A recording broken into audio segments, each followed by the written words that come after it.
Bonjour, nous sommes la classe STI2D option énergie et environnement du lycée Pierre Mendès France de Vitrolles. Aujourd'hui, dans le cadre de nos projets de fin d'études, nous allons visiter l'éco-hameau du bois de Brindy au Canet des Morts. Le Canet des Morts se situe entre Toulon et Fréjus, à 115 km de notre lycée. Nous sommes accompagnés de 2 professeurs de notre spécialité et nous sommes 6 élèves.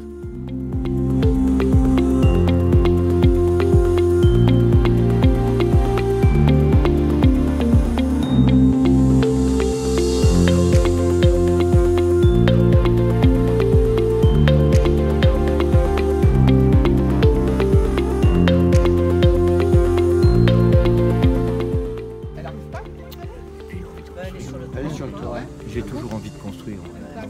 Construire et en plus, Si j'avais 10 ans de moins, je referais une deuxième maison. Je referais une deuxième. C'est pas... C'est bon, ma femme me laissera faire.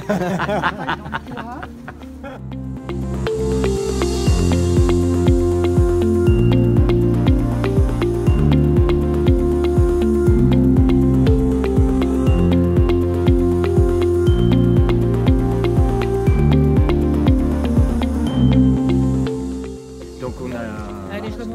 Mais j'ai mis... ça fait quand même bientôt 13 ans que j'ai lancé le projet. Donc il faut être vous n'êtes pas essoufflé.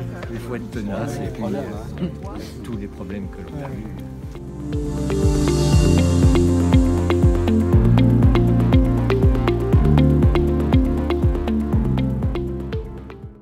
Pouvez-vous vous présenter en quelques mots ? Oh ben, je m'appelle Marie-Jeanne, je ne sais pas quoi vous dire d'autre dans la présentation, mon âge, ce que je fais, j'en sais rien. Moi je m'appelle Nicole, je suis avec mon mari Bernard, nous sommes à l'origine de ce projet et bon ben voilà. D'où vient le nom de ce projet ? Alors c'est toute une histoire parce que sur le lieu sur lequel nous sommes est un ancien zoo. Et ce zoo appartenait à une vieille dame qui est encore en vie, elle a maintenant 96 ans, dont le nom de scène était Brindy, parce que elle avait travaillé d'abord comme chanteuse lyrique et ensuite comme dompteuse de fauves. Elle adorait ça et son mari lui avait acheté cette propriété où elle récupérait des bêtes malades ou en fin de vie. Et elle avait créé ce petit zoo qui s'appelait le zoo de Brindy. Et c'est pour ça que nous avons appelé notre projet Bois de Brindy, parce que nous construisons en bois et paille, et Brindy à cause de la paille bien sûr, donc Bois de Brindy, ça correspondait avec le nom de l'ancienne propriétaire, qui est un personnage assez Haut en couleur. Haut en couleur. Combien de personnes participent à ce projet ? Alors actuellement nous sommes 5 familles qui sommes en train de construire, d'autoconstruire nos maisons, et puis dans un deuxième temps, d'autres personnes vont se joindre à nous. Quels matériaux utilisez-vous sur ce chantier ? En l'occurrence ici c'est le bois et la paille, ça aurait pu être aussi du chanvre, ça aurait pu être d'autres matériaux, mais disons que nous avons choisi l'option bois-paille, et suivant une technique qu'on appelle la technique du grève, qui permet aux autoconstructeurs de construire facilement. C'est une technique qui demande du temps et de la main-d'œuvre, mais dans la mesure où nous ne sommes pas des professionnels, c'est une technique qui est accessible à des non-professionnels. Combien de surfaces habitables font chacune de vos maisons ? Ce sont des maisons qui font 60 mètres carrés au sol, plus avec un étage, donc ce qui fait à 120 mètres carrés, plus la véranda, ce qui rajoute 15 mètres carrés. Donc au total 135 mètres carrés par maison. Notre but c'était de faire des maisons groupées de façon à libérer un maximum de terrain partagé, et de les faire avec un étage et non pas étalés au sol, justement de façon à restreindre la quantité de terrain utilisé. Ce qui permet, donc chaque maison aura un petit coin de jardin privatif de 200 mètres carrés et tout le reste du terrain sera en terrain partagé sur lequel il est projeté donc de construire une maison commune et un bassin biologique, plus des vergers et des potagers. Il faut ajouter à ça aussi que c'était dans l'optique de faire venir des familles avec des jeunes enfants. Pour le moment, il n'y en a plus. Mais parce que c'est vrai que pour une personne seule, c'est beaucoup. On a quand même des demandes de personnes seules. Et on envisage pour les futures constructions, par exemple, de faire 2 appartements dans une maison. Ce qui permettrait à des personnes seules ou un couple sans enfants de s'installer, de vivre confortablement. Comment considérez-vous votre projet ? Vous le voyez comment ? Moi je dirais que c'est un laboratoire ici, un laboratoire du futur. Parce que je pense personnellement que si ce type d'initiative ne se multiplie pas, je ne sais pas trop où ira la planète et les humains. La planète oui, mais pas les humains. S'il n'y a pas plus d'entente et de... Oui, pour moi c'est un laboratoire de l'humain.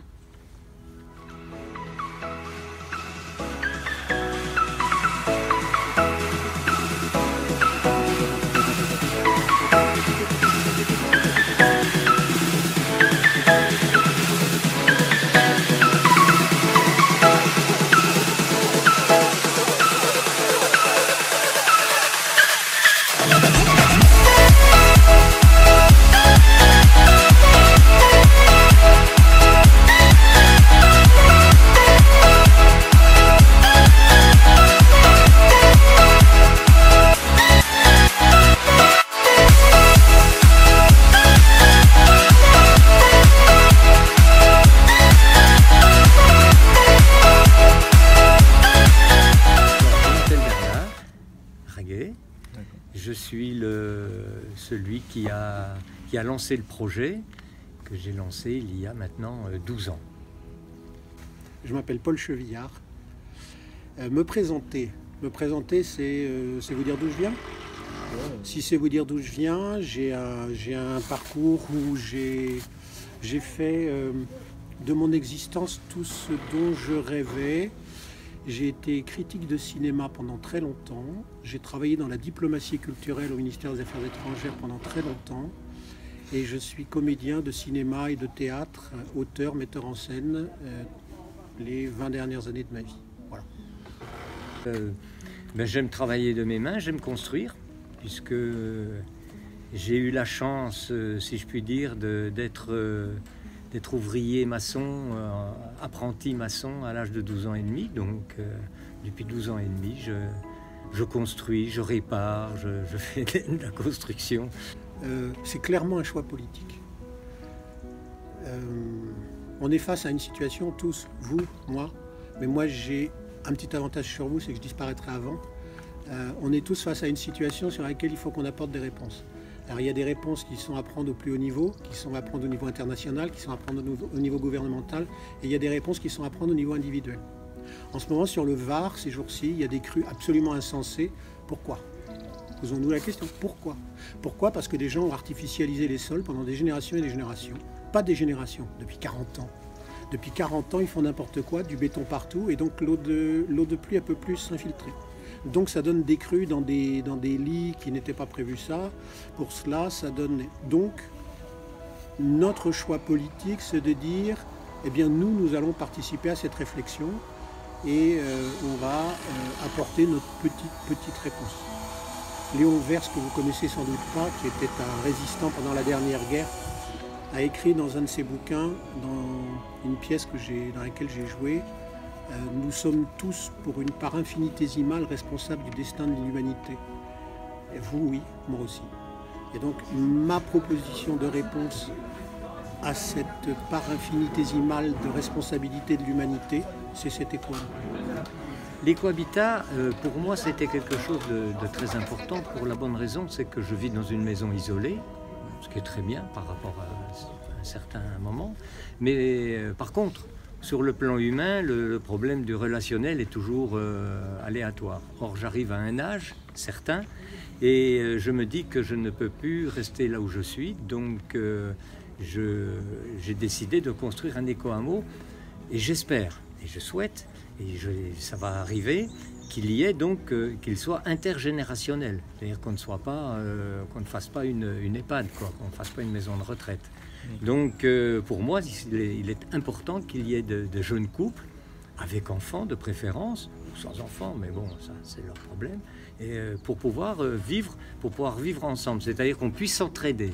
Car le problème, c'est l'entraide. Quand on construit seul sa maison, ben, c'est long, et quand on construit 5 maisons à 5, ben, c'est beaucoup plus court. Pardon. C'est beaucoup plus court finalement de construire 5 maisons à 5 plutôt que de construire une maison seule. Un proverbe chinois qui dit qu'il ne faut jamais terminer sa maison. Ça a du sens. Pour ce qui me concerne, ça risque de ne pas être notre maison principale. On est des nomades, clairement, avec ma femme. On bouge beaucoup, beaucoup, beaucoup. On a des projets un peu partout. Je travaillais aussi bien à Malaga qu'en Afrique, qu'en Italie, qu'en Tanzanie, qu'au Sénégal pendant 3 ans, etc. Donc ça risque de ne pas être notre maison principale. C'est pas complètement important. Donc notre engagement réciproque a été de co-construire nos 5 maisons, les 5 propriétaires, les 5 foyers, jusqu'à ce qu'elles soient hors d'air, hors d'eau. On habite tous autour du terrain dans des mobil-homes le temps du chantier. Il y en a dont c'est l'unique habitat. Moi, c'est pas mon unique habitat. J'habite encore à Paris et on habite encore à Venise, donc on est entre Monts-et-Vaux. Et en revanche, Marie-Jeanne, elle a avancé le plus vite possible parce qu'elle souhaite y être le plus vite possible. Donc moi, ce que je pense, c'est que d'ici la fin de cette année 2019, on sera hors d'air, hors d'eau. Il nous reste les crépis et la toiture, et on est déjà bien avancé. À partir de là, chacun reprend sa liberté pour faire ses intérieurs. Nous, pour ce qui nous concerne, on va rééquilibrer notre vie différemment. Donc je pense que je passerai au minimum la moitié de mon temps à Paris et sans doute la moitié de mon temps ici à terminer. Donc les autres ils seront dans 3-4 mois, ils pourront habiter à l'intérieur. Nous, ça sera 1 an. En fait, chacun apporte ses compétences. Moi, j'ai apporté mes compétences de construction puisque j'ai déjà quelques années, donc j'ai pratiquement 60 ans de construction derrière moi. Donc, j'apporte mes compétences. Mais chacun apporte ses idées de façon à ce que chacun puisse se retrouver dans la construction. Ceux qui n'ont jamais eu l'habitude de construire, eh bien, on se réunit, on dit voilà ce que l'on va faire, oui, mais attention, etc. Et chacun apporte ses idées, ce qui fait que ça donne quelque chose de cohérent, ce qui n'est pas toujours facile, parce qu'il faut des fois du temps pour arriver à faire changer d'avis une personne qui voudrait bien, mais elle ne sait pas. Alors, eh bien, on laisse tempérer un peu les choses, et puis après, avec une autre discussion, eh bien, les choses aboutissent. On arrive à un consensus. On y arrive. Oui, oui, tout à fait. La première matière, c'est le bois. Ensuite, c'est la paille. Et ensuite, ça a été un mortier. Mortier de chaux, sable, sciure et un peu de ciment pour la prise, pour que tout ça prenne dans la journée. Or, la méthode dite du greb, GREB, on met la botte de paille à l'intérieur de 2 structures bois, légères comme vous avez pu le voir, d'accord. On coffre sur la hauteur d'une botte de paille et on coule en même temps de chaque côté donc ce mortier allégé qui permet au mur donc de respirer, ce qui n'enferme pas la botte de paille dans un sarcophage, car si la paille est enfermée par exemple entre 2 couches de ciment, eh bien il y a condensation et la paille pourrit. Tandis que là, il ne peut pas y avoir pourriture parce qu'il y a respiration, ce qu'ils appellent perspiration en fait. Le bois vient du Lot ou de l'Aveyron.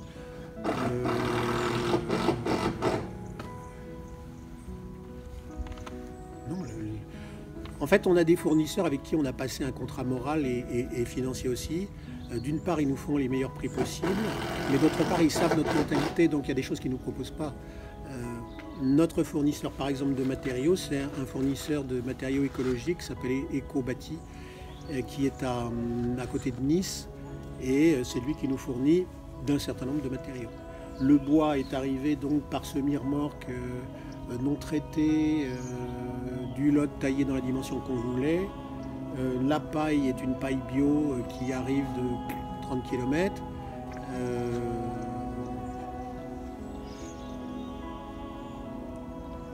La partie la plus étrangère, la plus lointaine, c'est peut-être ma femme parce qu'elle est italienne, mais le reste c'est plus proche. Le bois est un matériau qui se renouvelle, puisque les arbres se replantent ou on les replante. Donc déjà, il est écologiquement, il est renouvelable. La paille, c'est la même chose. Or, la paille, c'était au départ, pour les agriculteurs, c'était un déchet. On s'en servait pour pailler les animaux. Et puis ils se sont rendus compte que finalement, la paille, on peut l'utiliser donc, et elle se renouvelle tous les ans, cette paille. Hein, d'accord ? Et puis après, eh bien, le mortier. Eh bien, le mortier, c'est la chaux, principalement la chaux. Or la chaux, pour arriver à faire de la chaux, on chauffe la pierre à 800 ou 900 degrés, alors que si pour faire du ciment, on la chauffe à 1500 degrés. Donc si vous voulez, elle est déjà plus économique à ce niveau-là. Alors vous savez qu'il existe deux sortes de chaux, la chaux aérienne, qui ne durcit qu'à l'air, et la chaux hydraulique, qui elle durcit aussi dans l'humidité. Est-ce que je suis autorisé à vous donner une anecdote? Allez-y. Tout le monde connaît le pont du Gard. Eh bien, il a été fait des carottages dans les piles du pont. Et le pont, il a 2000 ans. Eh bien, lorsqu'ils ont fait des carottages au centre des piles du pont, il y avait encore de la chaux liquide. C'est-à-dire que lorsque le pont craque, qu'il bouge avec les inondations, que la pile, elle bouge, ça fait une fissuration. Eh bien, la chaux, à ce moment-là, durcit, parce qu'elle est à l'air. Donc, il fait de l'autoréparation. Moi, j'ai trouvé ça extraordinaire, quoi. Que les Romains savaient ça en se disant, dans 2000 ans, ils verront que l'on a... Non, je plaisante, là. Les Romains s'en doutaient pas, bien évidemment. Mais moi, je trouve ça fabuleux, d'avoir de la chaux qui reste liquide pendant 2000 ans et qui durcit au moment où il y a une fissure qui se fait, l'air pénètre, et la chaux durcit. Donc, il fait de l'autoréparation. Moi, cette anecdote m'a particulièrement ébloui. On s'interroge beaucoup sur savoir comment on pourrait réussir un accord de paix entre les Palestiniens et les Israéliens. Enfin, peut-être pas vous, mais moi, oui. Et au fond, l'idée de construire un éco-hameau avec des gens que vous ne connaissez pas, qui ne sont pas des amis, c'est pas des amis. Ils ne sont pas de ma famille, je ne les connaissais pas avant. Et il y en a certains que j'ai trouvé absolument insupportables. Et comment on a réussi avec le temps à construire des liens et à devenir dans un vécu commun en agissant ensemble, pour moi, c'est une très très grande part de la réussite de ce projet. Je me suis démontré à moi-même que je pouvais travailler avec des gens qu'à l'origine je ne supportais pas, qui sont très très loin de mes choix politiques, intellectuels, philosophiques, et que au jour le jour, on a appris comment on se passe le marteau, est-ce que tu as ton crayon sur toi, et quand il pleut maintenant, on est tous dehors pour aller voir la maison du voisin, si elle prend l'eau, etc. Donc l'aventure humaine est largement aussi importante que l'aventure écologique. Ou alors on glisse l'aventure humaine à l'intérieur du projet écologique, puisque dans l'écologie, l'être humain s'y retrouve.